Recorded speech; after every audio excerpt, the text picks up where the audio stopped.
Lexus and olive tree पुस्तक के लेखक थॉमस एल फ्रिडमैन, इसके साथ उनकी एक और पुस्तक वर्ल्ड इज़ फ्लैट, कुछ इस तरह की किताबें थी जो कि 2010 और 2020 के दशक में, अगर 10 के दशक की बात करूं तो बड़ी छाई हुई थी। और इसके लेखक Thomas L Friedman hyper globalisation का एक चेहरा था, प्रोमिनेंट, जो ये कहना चाहते थे कि आज दुनिया भर में ग्लोबलाइजेशन के कारण, वाशिंगटन सेंसस के कारण, जो कि थैचरिज्म और रीगनिज्म जो क्रमशः यूके और यूएस में आया, जिससे न्यू कंजर्वेटिज्म का दोबारा उत्पत्ति हुई, न्यू लिबरलिज्म की दोबारा शक्ति मिली और कोल्ड वॉर का अंत हुआ। उसके बाद समस्त विश्व के लिए एकमात्र मार्ग विकास का रह गया हाइपर ग्लोबलाइजेशन, या बहुत अधिक गति से ग्लोबलाइजेशन को आगे बढ़ाना। और इसके लिए डब्ल्यूटीओ का निर्माण भी होता है, उसके रूल्स बनते हैं, स्ट्रिक्ट रूल्स बनते हैं, और वर्ल्ड को ग्लोबलाइजेशन के पाथ पर आगे बढ़ाया जाता है। इसी संदर्भ में हमारे थॉमस एल फ्रिडमैन एक वर्ड यूज़ करते हैं, इलेक्ट्रॉनिक हर्ड। जिस तरह से घोड़ों का के पर चढ़ कर के लोग आते थे, उस तरह से आज इलेक्ट्रॉनिक पैसे के माध्यम से फाइनेंसर और स्पेकुलेटर जो है बिलियन ऑफ डॉलर्स जो है मूव करेंगे हर एक कंट्री से दूसरी कंट्री में।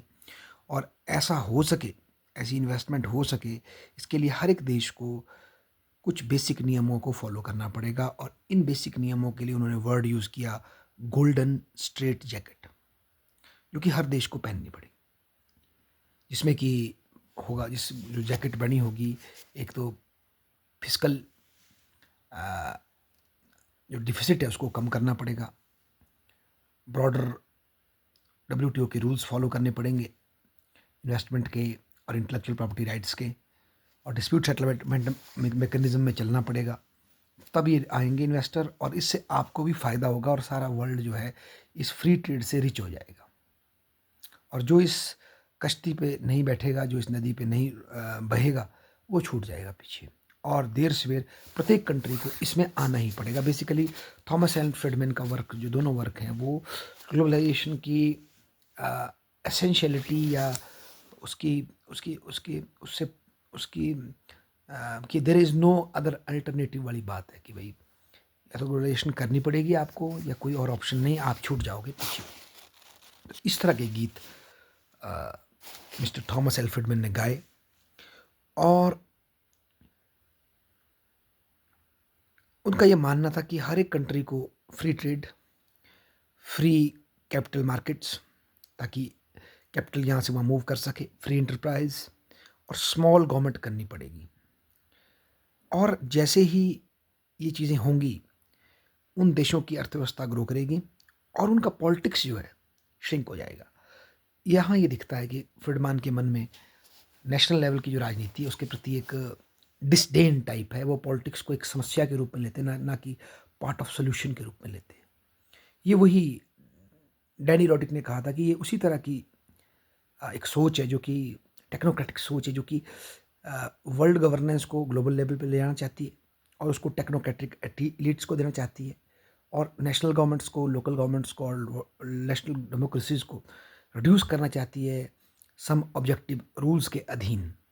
और बदले में उनसे ये प्रॉमिस होता है कि आपकी इकोनॉमिक प्रॉस्पेरिटी होगी। तो ये वो वाली सी चीज़ है। और जितने ग्लोबलाइजेशन का इंटीग्रेशन होगा, देश इसके रूल से डिविएट नहीं कर पाएंगे, और पॉलिटिक्स में केवल ये रह जाएगा कि आप जो मतलब डिबेट रह जाएगी, वो सब्सटेंस की नहीं होगी, प्रोसीजर की बहस अगर देशों में होगी तो प्रोसीजर की होगी, सब्सटेंस की नहीं होगी, ये उनका कहना है। परंतु आज हम हाइंडसाइट में देखें 15-20 सालों के बाद,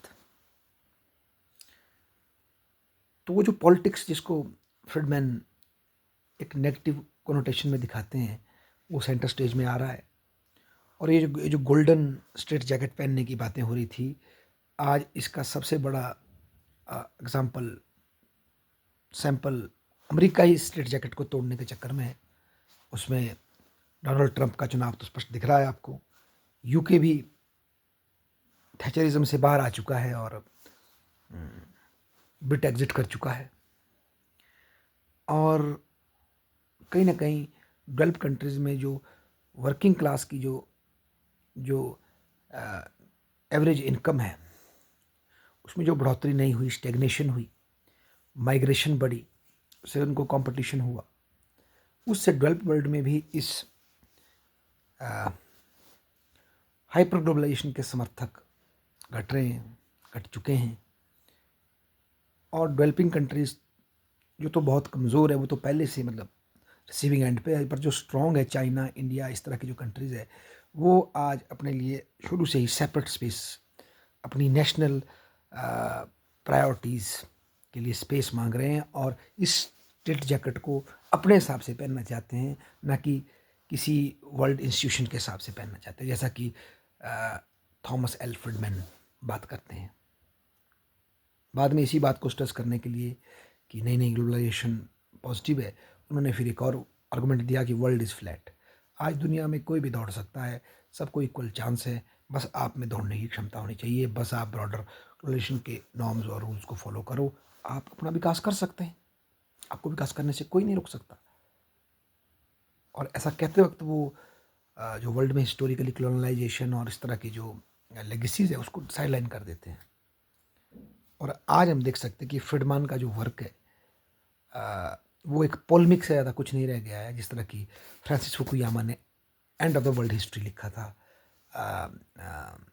end of the world history का आर्गूमेंट दे करके अमेरिकन विक्ट्री को यूलोजाइज किया था, तो उसी तरह से आज थॉमस एल फ्रिडमैन का वर्क जो है बड़े निम्न स्तर पे आके रुक गया है, एक पोलमिक बन के रह गया है। पर नंदलेस इसने ग्लोबलाइजेशन के डिबेट को, लोगों को ग्लोबलाइजेशन के अंडरस्टैंडिंग के लिए बहुत प्रेरित किया है। धन्यवाद।